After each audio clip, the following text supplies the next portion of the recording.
The Three Little Pigs. Once upon a time, there was an old mother pig who had three little pigs and not enough food to feed them. So, when they were old enough, she sent them out into the world to seek their fortunes. The first little pig was very lazy. He didn't want to work at all and he built his house out of straw. The second little pig worked a little bit harder, but he was somewhat lazy too and he built his house out of sticks.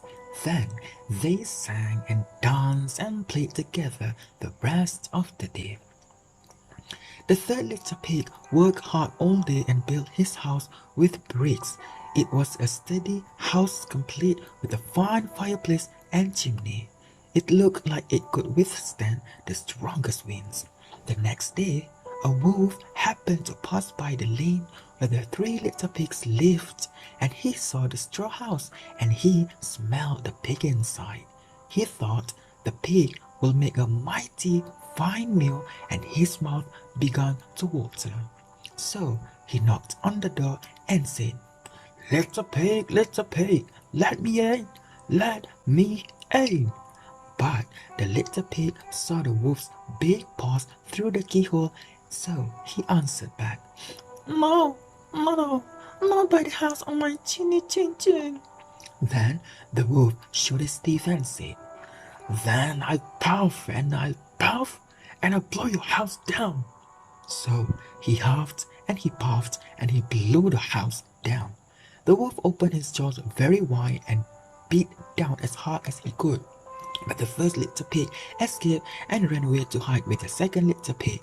The wolf continued down the lane and he passed by the second house made of sticks, and he saw the house and he smelled the pigs inside, and his mouth began to water as he thought about the fine dinner they would make.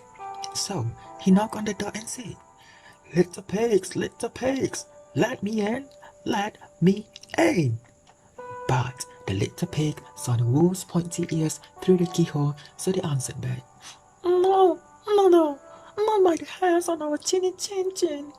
So the wolf showed his teeth and said, then I'll huff and I'll puff and I'll blow your house down. So he huffed and he puffed and he blew the house down. The wolf was greedy and he tried to catch both pigs at once, but he was too greedy and got neither. His big jaws clamped down on nothing but air, and the two little pigs scrambled away as fast as their little hoofs would carry them. The wolf chased them down the lane and he almost caught them, but they made it to the brick house and slammed the door closed before the wolf could catch them. The three little pigs, they were very frightened. They knew the wolf wanted to eat them, and that was very, very true.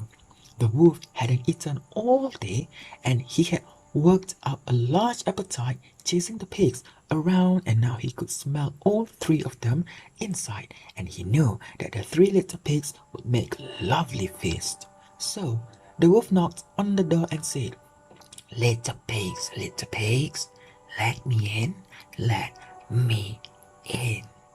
But the little pig saw the wolf's narrow eyes through the keyhole, so they answered back, no, not by the house on our chinny chin chin. So the wolf showed his teeth and said, then I'll puff and I'll puff and I'll blow your house down. Well, he huffed and he puffed and he huffed and he huffed and he puffed, but he couldn't blow the house down. At last, he was so out of breath that he couldn't huff and he couldn't puff anymore. So he stopped to rest and thought a bit. But this was too much. The wolf danced about with rage and swore he would come down the chimney and eat up the little pig for his supper. But while he was climbing onto the roof, the little pig made up a blazing fire and put on a big pot full of water to boil. Then, just as the wolf was coming down the chimney, the little piggy pulled off the lid and plop! In fell the wolf into the scalding water. So the little piggy put on the cover again, boiled the wolf up, and the 3 little pigs ate him for supper.